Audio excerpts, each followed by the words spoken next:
From New Hampshire is recognized. Thank you, Mr. President. For weeks, Americans have watched the debate about raising our nation's debt ceiling. I know that it has been difficult and often frustrating to watch what is happening here. But this discussion could not have been more important for the future of America. We have been talking again about whether we would increase America's borrowing limit.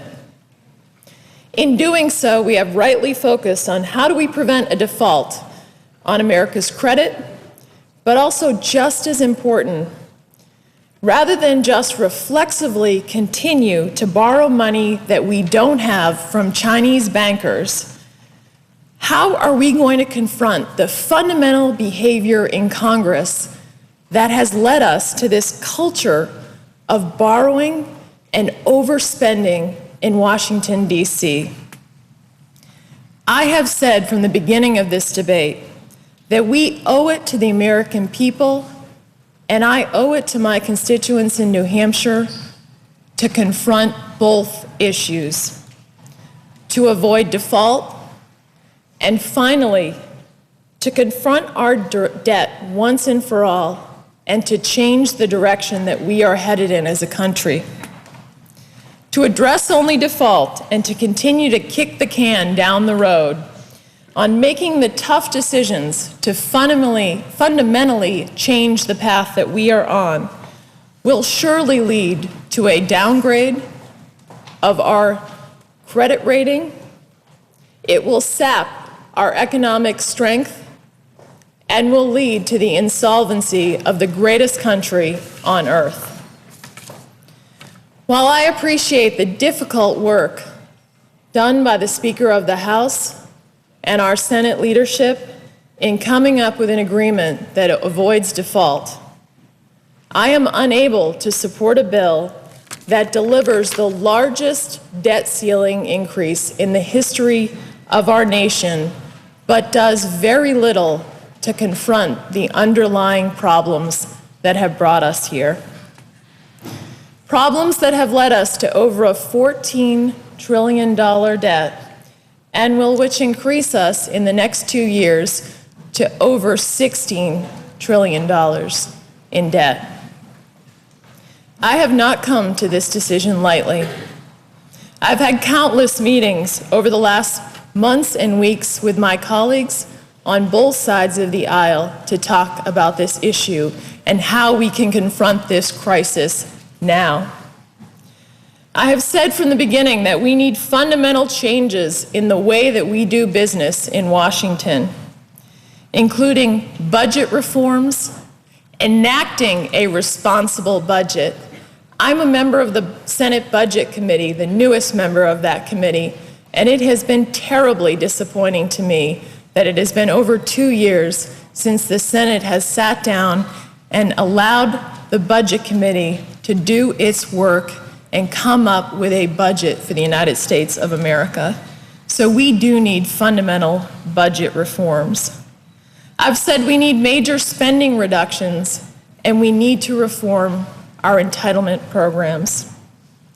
I cannot in good conscience agree to a deal that continues to perpetuate the culture of overspending and borrowing in Washington. In coming to this decision, I've asked myself several questions. The first question I've asked myself is, does this agreement reduce spending? Unfortunately, the answer is no.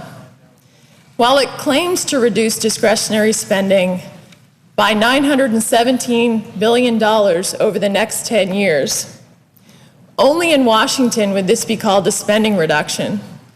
Because of baseline budgeting, a reduction of $917 billion, as it's claimed, is no reduction at all.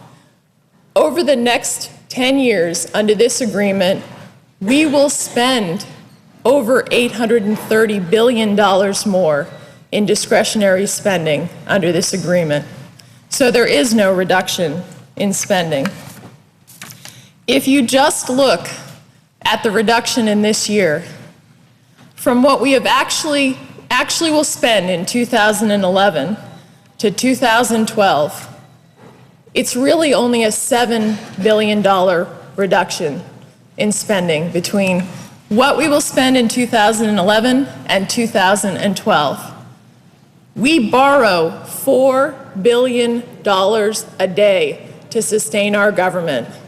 So the spending reductions between what we spent in 2011 to 2012 is not even 2 days of borrowing for the United States of America. Many of the cuts are in the out years. And you know what happens in Washington when the cuts are in the out years? Unfortunately, our history has been that they don't get done. That's why I'm concerned about even the $917 billion claim in reductions, which is not a reduction in spending. I've also asked myself, does this agreement in any way reduce the size of government? We know that this government has continued to grow, even as state governments and families have made the tough decisions to downsize, to reduce, to live within their means. This deal does not cut or end one government program. In March, the GAO came out with a report that identified hundreds of duplicative programs that happen here in Washington, where we could save billions of dollars. My colleague from Oklahoma, Senator Dr. Tom Coburn, he has done the hard work of identifying hundreds and hundreds of duplicative programs where we could save billions and billions of dollars.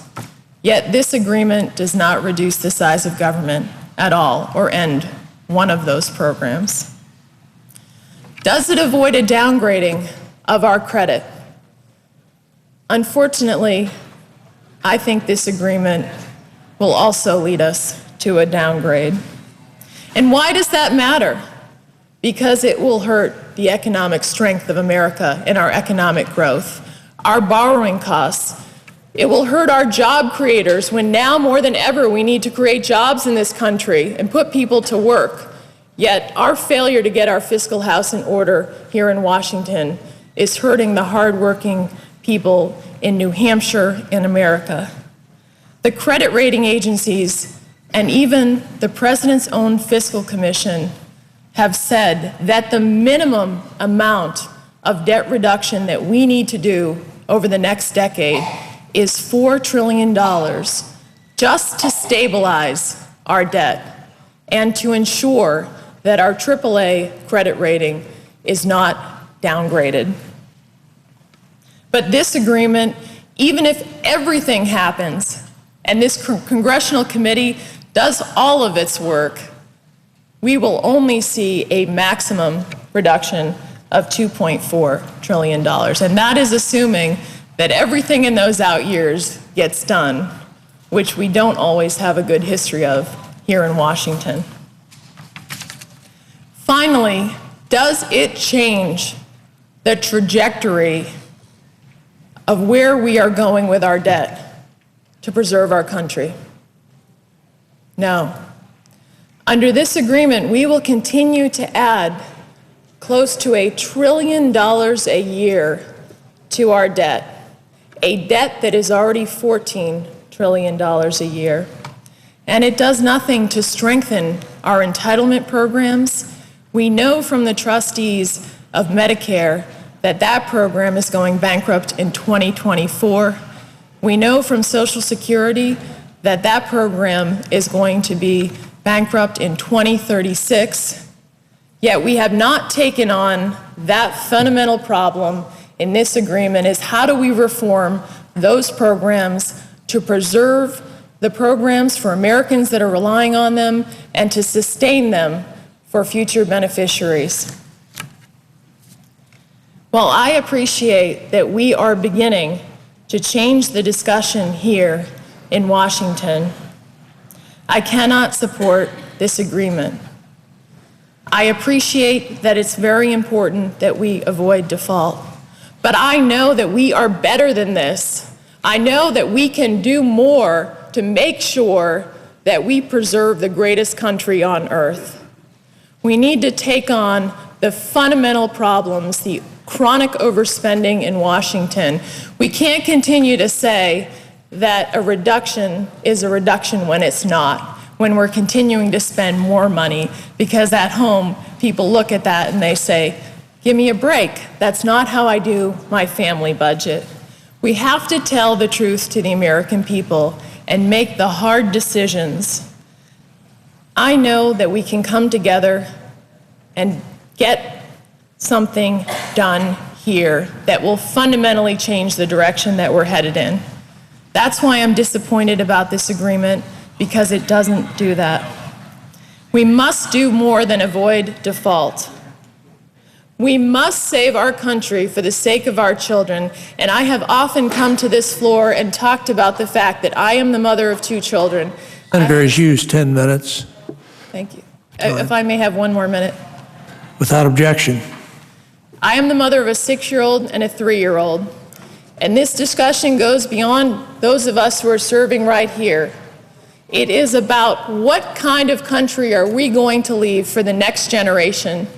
And I know that I will not look my children in the eye and have them say, Mom, what did you do about it? We have to solve this crisis now. I know we can, Mr. President, and I look forward to working with my colleagues on behalf of the people of New Hampshire to really rolling up our sleeves, finally cutting spending, and saving the greatest country on earth. Thank you, Mr. President. I yield the floor.